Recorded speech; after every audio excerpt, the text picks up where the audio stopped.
Assalamu Walaikum. In this video, how to rotate smart object in photopea. Let's begin. See this? Hold Control, select, right click, convert to smart object. And now see this smart object. Rotate smart object. Step 1. Click Show Transform Control and rotate. Hold Shift, rotate fixed.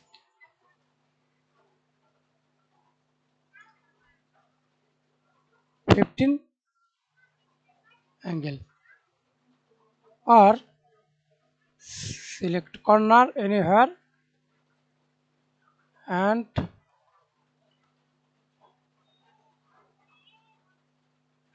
rotate. Resize.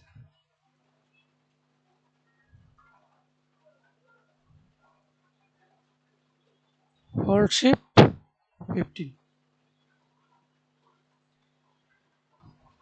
and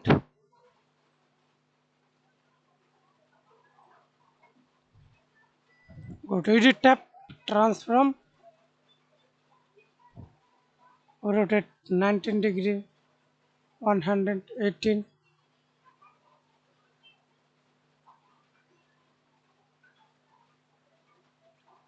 That's it. Thanks for watching video. Please subscribe to my channel, like, comment, share.